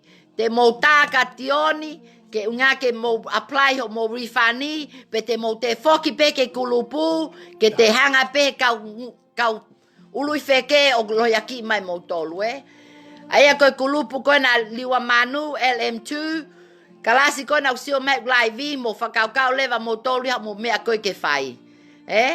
Pa go live atu mo ki kohi mai. Mo ki kohi mai he mea koe mo whia mau ke unga ke whai utokoni o mo mea koe na whia mau. O mo whia mau ke tau o laka, pa mo thumbs up leva ke tau o laka. Koe laka te tau laka pe mo kau polisi pa e whai pe lakai o tahuhu, Tau ki mate matonga, Te tau lue leva half hoa, ke sio mai komresi o whai a te laka e kau tonga mo e kau muli, pa te nau lava leva e komresi enforce leva e tau mea o tau whenga ki ai. O ka pau ke mo lava complain, e ke hoka mea ia. Ko no taha pe, te tau laka, pa te alu leva kau mai he newsi koe na e breakfast show, pa te kau leva mo news e TV taha, ke unga ke o talatu e taimi te tau laka ai, malape koe mai na katu u, Malape koe mai na katu u ku mo osi loto lelei leva, ke mo o mai ke tau laka, Paka pau te ulaka pau mo e kakai muli pa sai pe ia. E a leva ke kakai e tau tamu e tau ata mai ke mo foi mai mo to laka mo au mo mea. Mo ai ngā sio mai si kakai me to ngai kau vai ko ia ke tau toko ni nau tolu. Ngā koe ke si lava e kakai koe me to ngā mo e kakai me Australia mo e kakai me Amerika. O koe ke nau si lava o mai kien ke fai e nau laka ke nau toko ni mai ka te au. O si lahi pe kakai me Australia mo tonga nau fie mau o ka pau te nau si lava o mai mo mea. Te nau toko ni mai nau tolu au. Ka ko mo tolu e kau New Zealand koe na no fonua koe he ni. Ka mo mea mo tolu fai. Tuke vai haka o loe ke ka ulu feke. Ke nau mai. Pina ofa na toi a mo tolu. Whanga friendly koe na piane mo e ha me ha. Tuke po i hole kau kai paanga. Malo pe nau totonga tu mo tolu ke mo po i nau tolu e nau umea koe no ku fai. Ko mele hea, sai au pito o stuli koe o ngā we, O stuli koe o ngā we, o complaini ko o top ni ke hange leva he ngā we ko ia tuli koe ki tu ai. Alo te kakai e ngā we ko ia he kakai tonga he whaunga he kakai he protaki mo mea. Ko koe ia mele hea ke nofo pio ki State House o tali ki ate komresi. Ave leva koe ki please on, Pa oa te ke ia ko au. Ko au nanga tuli koe mo ngā we koe ne town line koe na mea, Sai ke sio mai o kau town line koe na mo kulupu koe na e top ni. Ko au nanga whae fo i launga ko ia. Toi peke unga launga ke internal affair ke to mo citizenship. Ke ilo mai internal affair koe fu money laundering, koe fu ulu ngata au pito pe ko ia mele hea, Tuko whatala ke kakai o ke puke mo mea. Ngā ke alpe koto ko puke ko ngā ko langa ulu. Ko mau koe migraine mo ngai mea ko ia ko ngā ko kai e paanga i kakai. Ko ngā ko mea ko mau ai koe langa ulu ko kai e paanga i kakai. Pa tuko ko a pongpongi te whengat ka koe he ku ose ahua valu. O te hanga trespass mai au ke o te walat ko mo wapi he te wawa tu pēo ka koe mele hea mo he misea, Pa ofa peke o te mohiki mai me api ko ia. Mo nofo tali te wawa ka moa ku ose ahua valu e trespassi, Pa o te moholi mai ka au, te waat ka moa o atu e ku tohi me gloia ke tau o whai tau hopo ke mo totong mai kua mano, Totong mai lewa e kua mano. Mo tata mai pe wafe. Mo tata mai pe wafe. Pa te mo te ope ki o whai ngau e komresi ka moa. Mo Filipe fo i mea ua ko ia. Ko tā mai kseni ti, Pe ko o te mo te tā mai mo e pāngaka mo mua ki tau e ni mai plisone. Pe ko tau e ono. He? Ko malea mo tolu mo mai mei tonga o atu he puleanga ko e ni ho mo nofo fonua o nauhanga o ato mo citizen e whahinga ko e ni o si ko ia mo mai mo tolu a whai ulunganga ko e ni ke puleanga ni usilani o whai ngahi kā ko e ni kona ko stala pe tonga o ke te ngofua li paanga i tonga kona ko stala mai pena e whakahue polisi mono mali ko ngā ko ngahi li paanga ko e ni he Wau ke Australia o ke ngofua Amerika. Ko toki tupe pe ko piketi pe mo ofa mo ana fonua mo mea ngau ke whai li paanga mo mea. Sai pe ke okay, also a beautiful flower, also more princess flower. Io koe ke lipa anga taha koe lipa anga ana fonua. Ko ana fonua o whai ne ki lipa anga e mene keau. Na e au mai launga ko nika koe ana fonua ko ana fonua na e whai ne lipa anga e mena kau. Pa o ke kau mo ko ia he komresi Kau mo koe launga ue kakai unau launga mai ka te koe ho kai e nau paanga. O si pe ko ia alu ko et meni mo toki tupe Alu koe ka ofa mo et meni mo waia o ku pake tala lewa ke kakai ko alu ke toki tupe o et meni ai ke totongi nau tolu Tuke alu holo, whai holo ki loi koe na ana fonua. Te tā mai ka te au hena ke o tā mai ka te au mo mali pa ki peke te whanonga taka mo te tā mai. He ko ana fonua. Ana fonua ko et mene na mo tolu koe na kau toki tupe koe na ngō kau koe na toki tupe. Ko ana fonua na kau he li paanga pa ne tuke ne kakai tai refund. O ne paanke kakai ko ia. Mo lesi sita leva ke toki tupe ke mau e ana fonua ane vahe ke hao refund mai ne kakai koe na o toi koe na ke ne totongi mai He ko ana fonua. Io ko ki kulupe taha ko gifted ko ki kulupe taha ko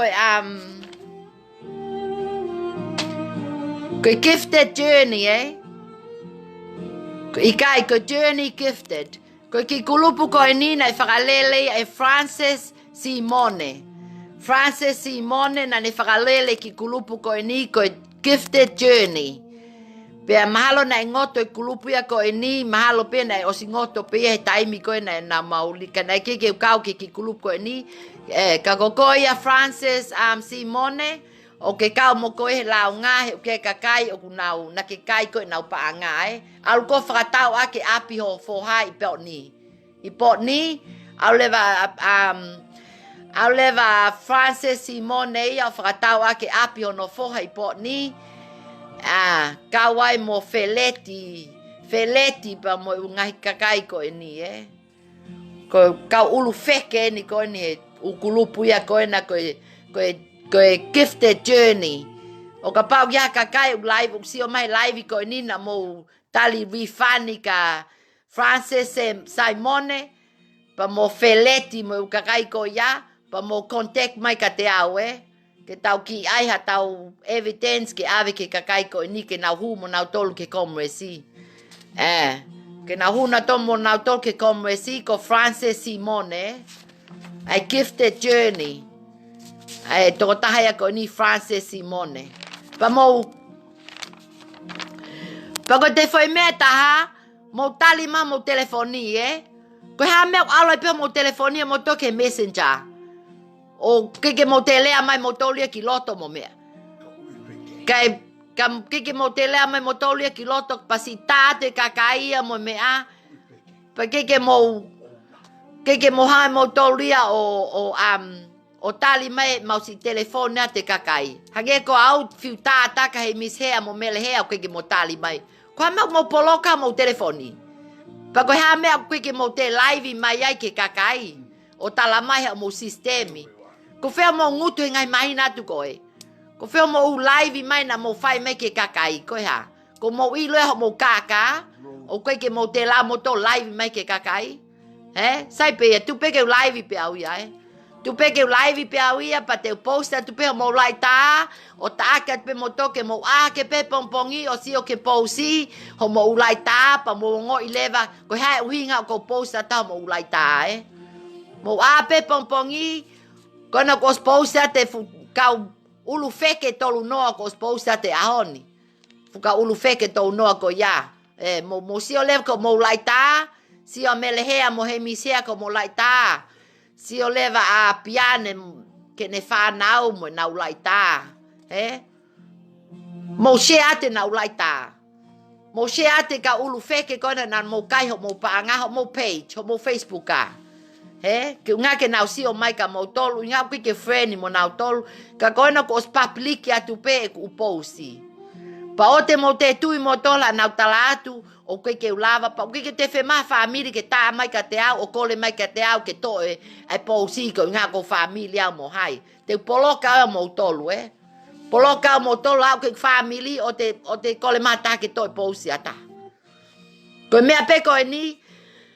Ko ngai mea ko ni e fo pe he totonu pai alu lelei pe nga ko fitengale o tuai na mo pole ngai ka ko ni pa ko nge ko lau e yai pe aho te mo take responsible mo tol ko mo u exchange ko na nai fai mo lea mai ki loto pa mo ma live mai o mo kole fa mole mai ke kakai ka tu ko mo ha kakai mo kole fa mole mai ke kakai pa mo tali lev ke amo tok prison tak pa os.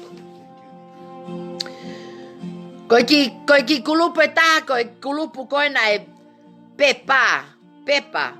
Koe kulupu koe ia koe ki mātua ko pepa, na fotu e ki kulupu koe na i Glen Inesi. Koe fuaki nima ko ape koe ha. Fuaki nima Koe motua koe ia ko fale pepa pa mono mali pa mo na ki tahine ko mele pepa. Kau mo toli he lau ngā na tau wheta kai pe he u wike mai koe pa mo tala mai te mo mai o mai tohi mo loia pa mo tā lewa ke kuloia Amelia Safe pa na tate Amelia Safe e kiki la vea o whakafofonga i mo tolu ko ngā whakafofonga i au mo kuma mo loia ta mo kanale soni mo kuma mo loia ta ke whakafofonga i mo tolu tuke kā mo me apa tuke Fai ulunganga ko na et meni pe mo kitahine ko mele pepa. He mo lipanga ko ni mo me. Ko fukaka na fia ngau na ngoto mo vaka.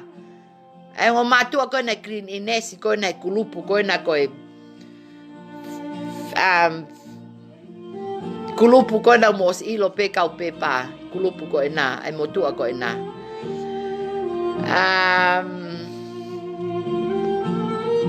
Mahalo pe ko o si peia te remind tu pe ai feitu te mo lava o ma mo rifani ke mo woki hopo pa mo kakai ko na nau ave mo panga le sisita te mo ta leva ke tribiro ko small claim ia pa nau tali pe kakai o na mol ha nau paanga pa nau tali ke totongi mai kakai nau paanga me ta fe ke tolu mano Te mo lava pe o claim ha mo ki se niti, mo tā leva ke fika ko ni, ko noa valu noa, ua o no valu fitu.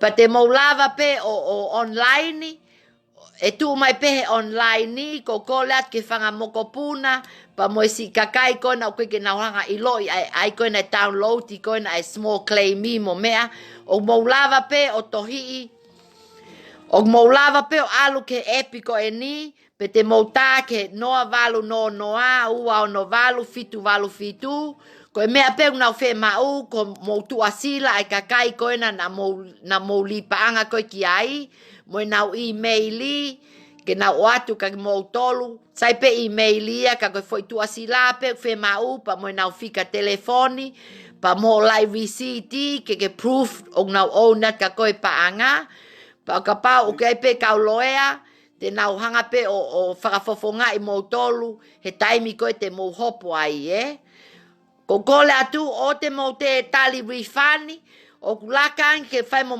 open mo toke epic o ni o mo apply ke small claim mi e va vang ho mo refund ni. E va vang atu e kakai ko ni ho mo paanga.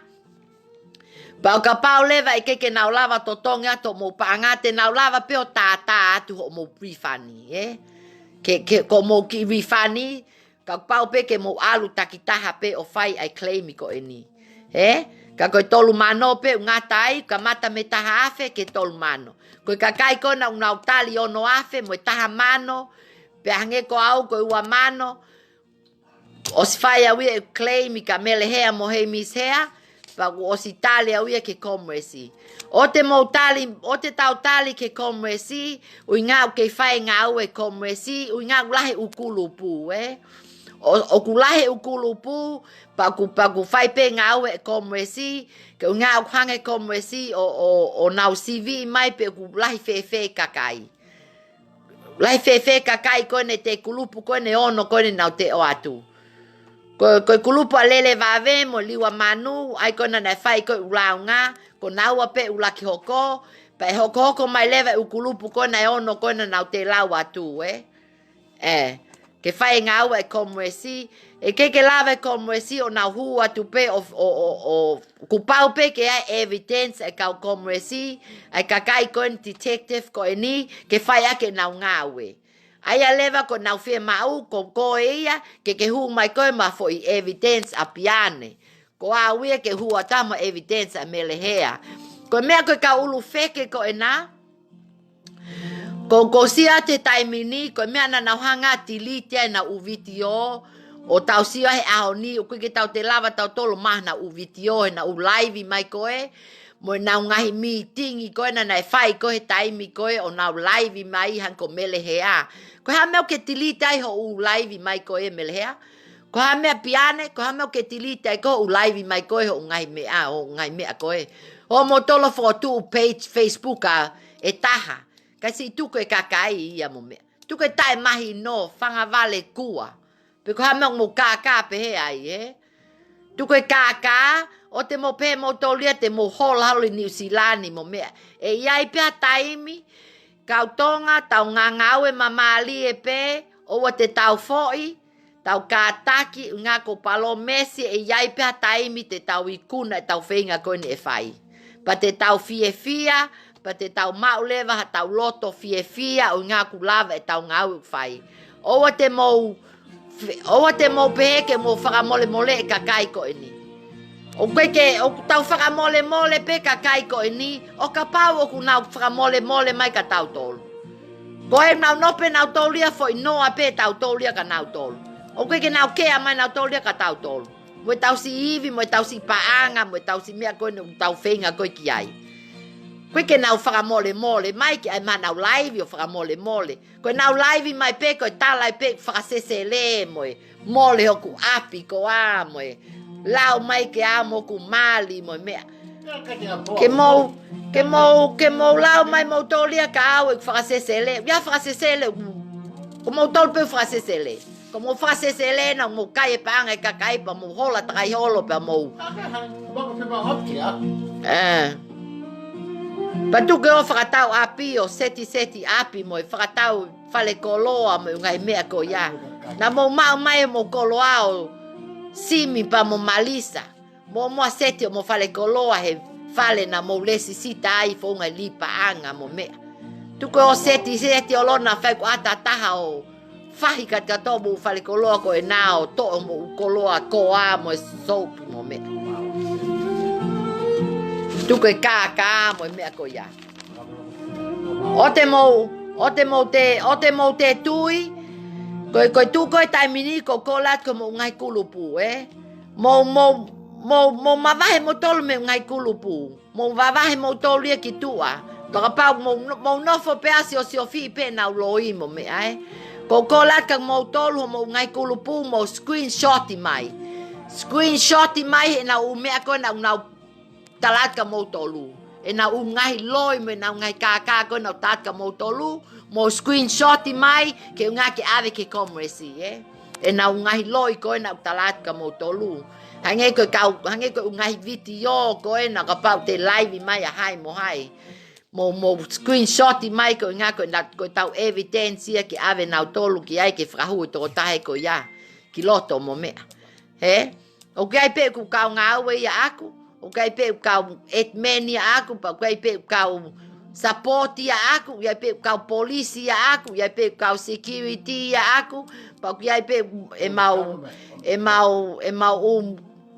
Yai pe mau loya mau tolu, ke malu I mau tolu, pa yai pe mau ngai mea pa yai pe me mau paanga mau tolu ke mau ave mo tolu fale hopo, o si mau pe mau ngai loya mau tolu ia ke mau tali atu mau tolu.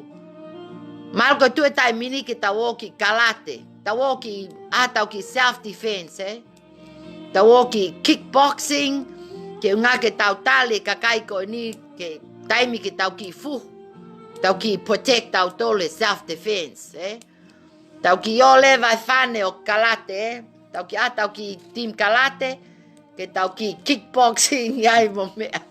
Ka fai ko hae kau ulungata ko ni o holi mai ka tau tolu, Sai pea ko ka ulungata ko ni ko fusi ulu bepa osi. Ka aku pea oa ko kole atu tau lotu, tau fe lotu aki, pa tau fe tokoni aki, pa tau fe ofa aki, pa tau mo tokoni mai. E te tau ki lele tuai pe, ka iai pe aho ko tau fia. Pa ku hange ko lau o whaka ofa. Whaka ofa e tangutu atu he pooni o si lau atu ke si kakai tonga ko ena. O ku whaka ofa o ko ngoi, sometime o ko ngoi, o si whaka ofa e nau si atamai na nau whai, o nau tuai ngai tuunga ko eni. Ka hange ko lau, ko kakai alupia kakai mo mea O te mo ma kakai e kau tonga. Na ko malo ia ho mo lava live mai, ho mo sistemi, pa mau atu ke uholo, o mau si tangutu ka mo tu mai mua, o whakamatala mai, o malangai mai ai loi, O malangai mai loi mo I kaka, ka mau si tangutu ate ko toko fihai a melehe a wangeau. E mau si mole e mau taimi, e mau si o ato tangutu atu ka ke tangi mai koe he whaunga o kaka, Ko mana tu I lelei pe foi taimi na walato ai koe meeting a melehe a uluaki. E foi sistem koe na ana koe na tahafe. Na tua melehea mai me mua monomali, o pomoti mai ai foi sistemi ko e ni patangi ma melehea o talamai, ko foi tapuaki me o tua, Ko feia leva tapuaki ko ia melehea. Ko ha me ngoto ai ho waka ko tolu, Ma ko koe pe ulahi o mo ua, Ova koe ta miliona ho kai e iwe kakai, Pe sai peia, mo nofo pe kakai ko na melehea, pe mo nofo pe ukulupu ya ko na. O koe ke tokanga awia ke taki maha kakai ke tokoni mai ka te au. Ui ngā o kou lotu pe awia pa kou tuku pe kakai ke o mai pehe o tuā ka te au. O kou tuku pe au ko toa pe ke tā mai kakai o fie mai u tokoni. Koe ka mea ke o te alakumi kakai pe te ukole kakai at ka moutolu.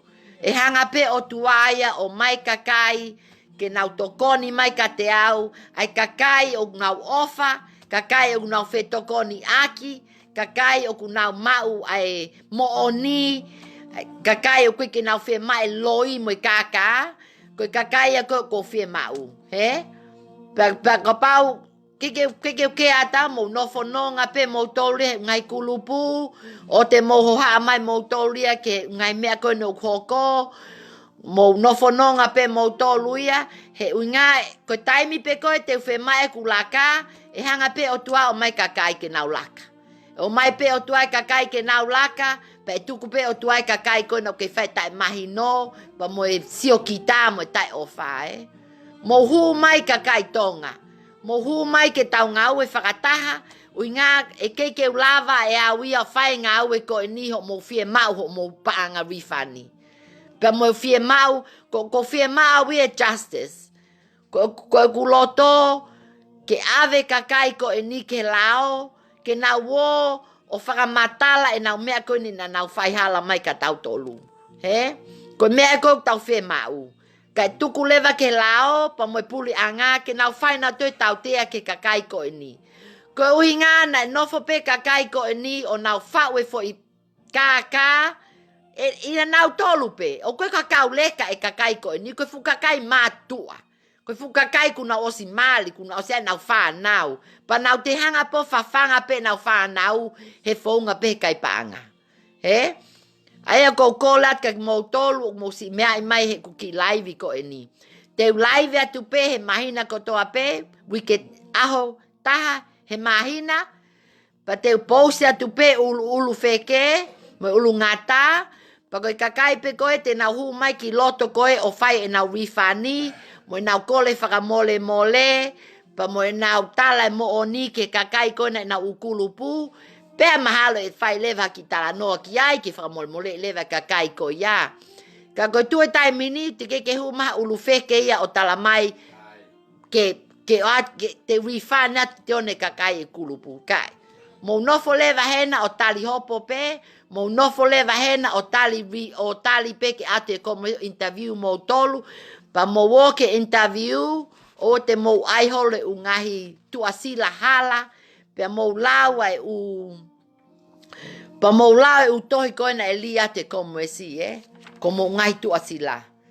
Ko whe mau pe, whai pe ngā aue ku whanga etmeni, mo whanga polisi, ke ui ngā ke lava mai u information koena mo ngahi emaili, mo ngahi tuasila, mo wheitu o mo o ngā aue ki ai, mo mea ko ia, ko mahalo pe ko pepe ku o si wheunga, o si wheunga ki laivi, o ka pau te aha mo mea mo whie mau, mo eti mai pe au ke Facebook ka, o ko whie mai kakai ko ngau eti mai au ke eti at mo tolu ke tau freni, ko kakai o ku mo whetoko ni aki mo au o ke whie mai kakai ko na ku o mai ko na nofo page, o spy pe mo ngutu ua holo ke ngahi kakai ko na lipa anga mo mea ko ia.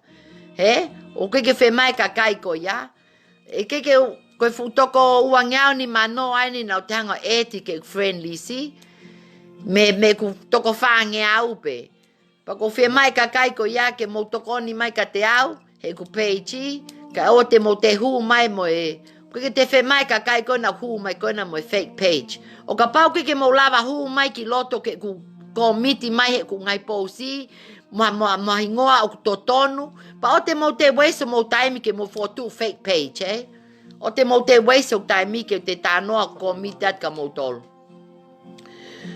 Ko pelewa ko tau wheunga he whiawhini, ko whakamalo mo whakawhetai at ke o tua, ke o mai ngahi loto lahi, mo ngai iwi ka te au, ke ngai ke ulaive at ka mo tolu, ko ilo pe, o ko ngoi ai tokoni mai o tua, o mai ka te au e loto lahi, mo e loto malohi ka te au, ke ulaive atu, ko e laivi o ka mea whainga ngofua.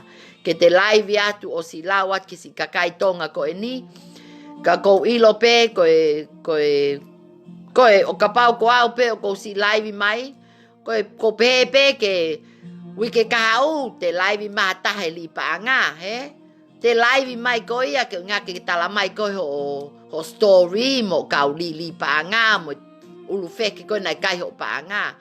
Ka aua si tuku pe ke u laivi at pe taimi ko toa pe, ka kou whakawhetai pe ke o tua, ko inga, ko fia pe poni, o ko sio atu ke te aha kakai ke nau kape mai laivi, o tau mai mahino, mo melino he laivi ko e ni. Ka kou fia pe ko inga, ko ku si tokoni mo si whenga ko no ko whaiat ka mo tolu, ko ilo pe ko paanga ia e hao pia mo mole mo mea.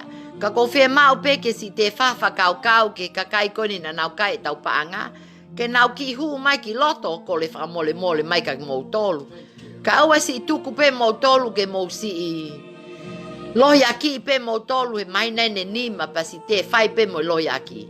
Mo hu mai ki loto piane mo mele hea mo lea mai ke ungai kakai kone kulupu.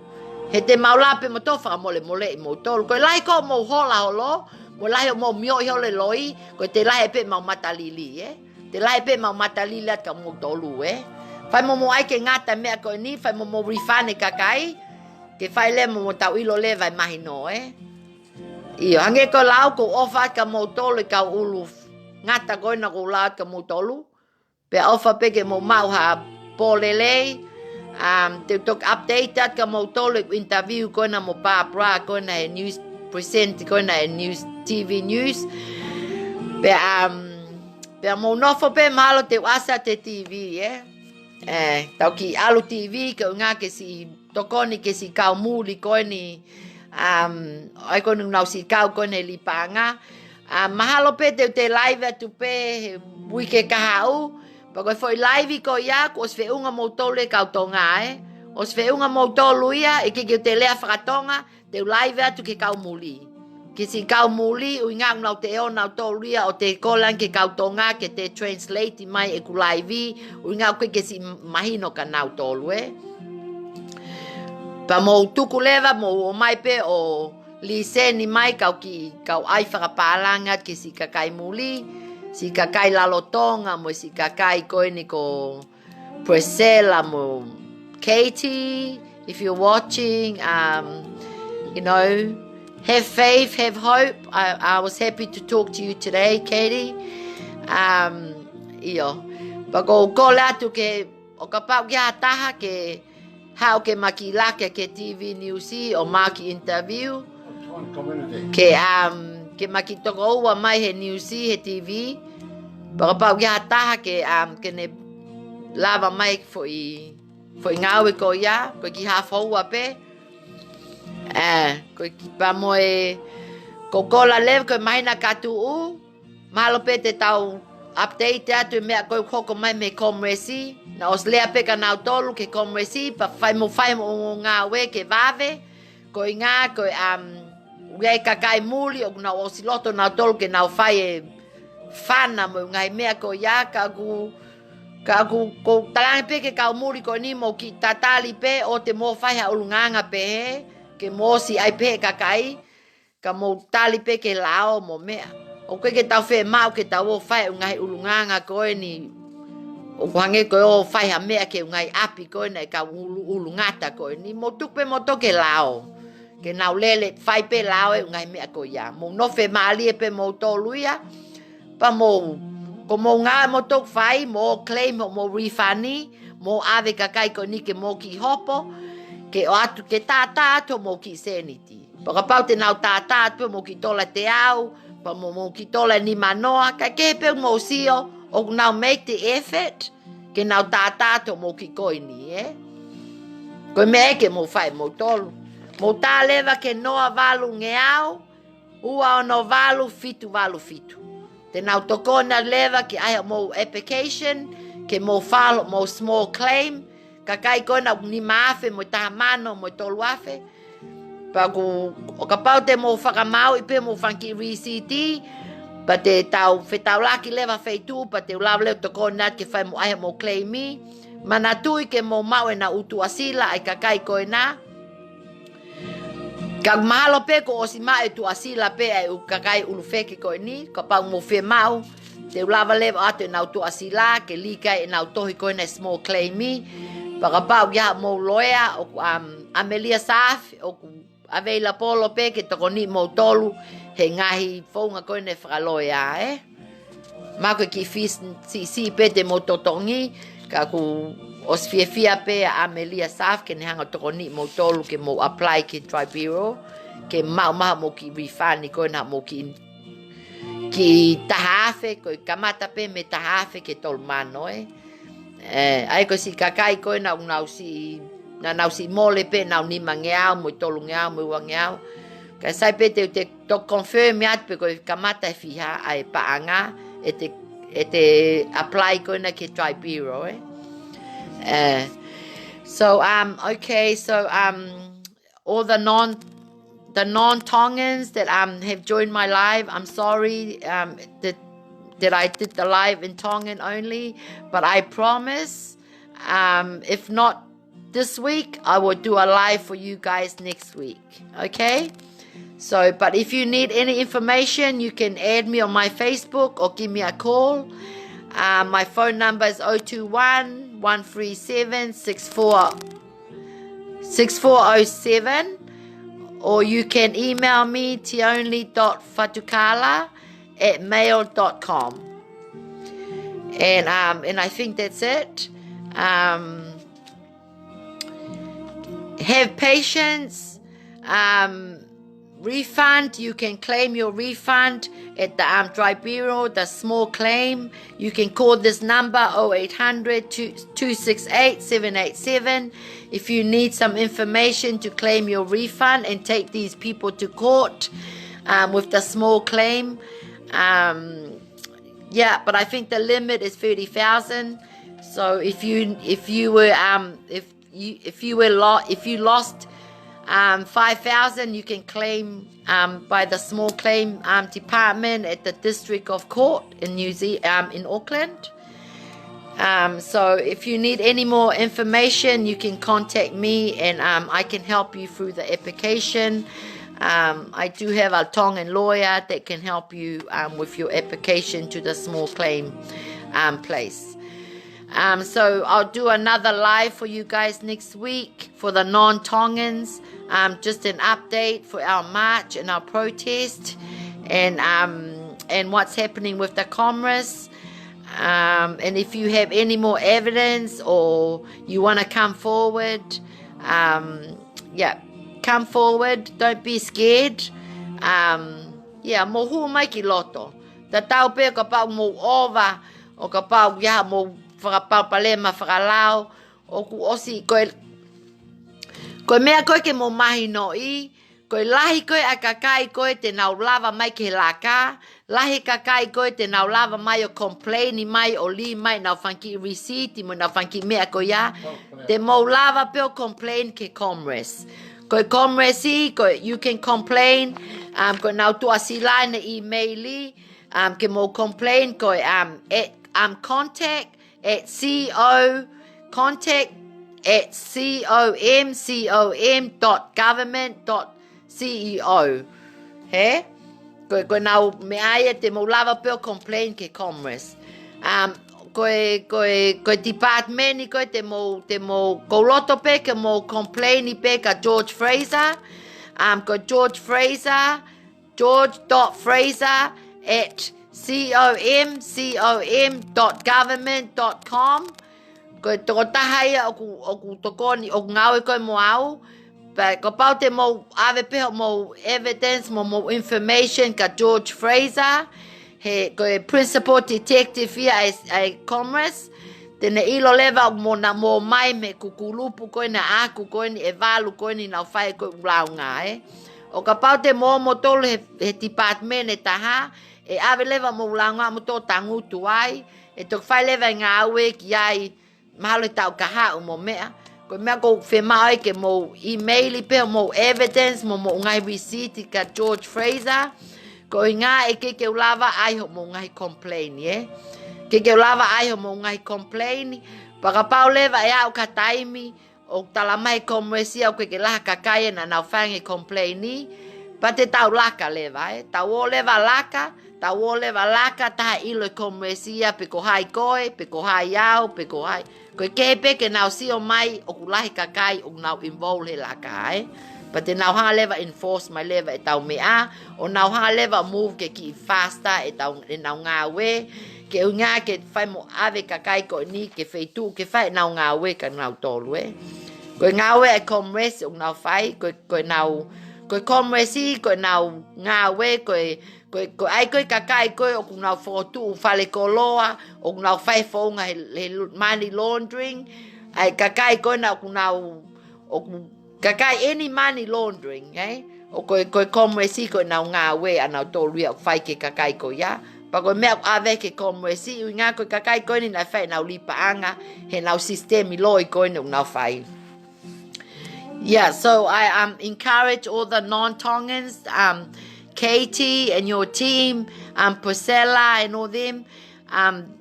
You need to make your complaint to the the Commerce and send them your evidence and whatever you have, receipt, to George Fraser, George.Fraser@com.government.com. He's the one that deals with all our complaints with all the groups. You can send it to him. I'll confirm the email tomorrow that you can send it to him. But yeah, we'll talk a bit more about but you need to make your complaint, Make your complaint to the Commerce. And if we don't have the numbers for the complaint, then we need to protest and do a march. And then all the non-Tongans and all the 8 groups will all come together and we'll march in Otahu with the City Council's approval and the police. And you can all bring your board and bring all your photos of whoever took your money. And then tau lue leva, o tau aile foi half ho a bit tau ki lue, pa tau osi leva tau whatongia, pa tau tali leva ke Commerce ke nau hokat nau tō lue. Koe ngata anga pet e tau e whatongia koe fo ilaka, pa tau osi leva, Ka go ofa ke motolo no kotoa. Thank you for joining me tonight. Hopefully, I'll do one for the non-Tongan speakers next week. But yeah, I hope everybody have a good night. Go ofat ke motolo no kotoa, ofat ke si kakai tonga, o nau si mea I make it ki live ko e ni. Go ofat ka koe suli, Tevita, mo si kakai ko nei kulupu ko nei tolo ses, o mo si ke tali ma mo ki tole ua ngeau tolu ngeau, na ka fai pe mau ngau e. Fai pe mau ngau e, ka mau mos mea I pe e ke te mau ho mo ki whanki koe ni, ka te mau fai pe mau ngau e, mau kau New Zealand koe ni, ke mau si toko ni ato mo whanki mole na mo fai mai e.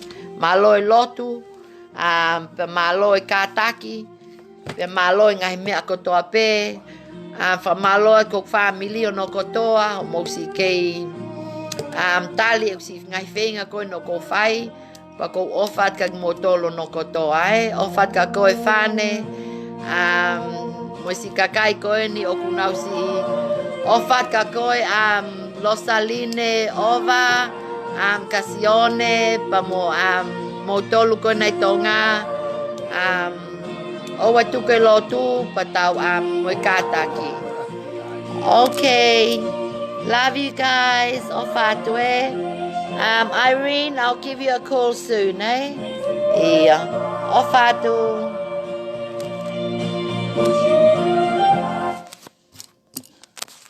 Why did you put the music up so high? At the end of the music was come up. Oh. Your voice was going loud, and the music was come up because it was closed.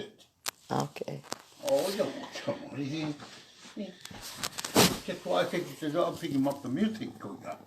The music is going up, it started, the music is going up, and they shut it down.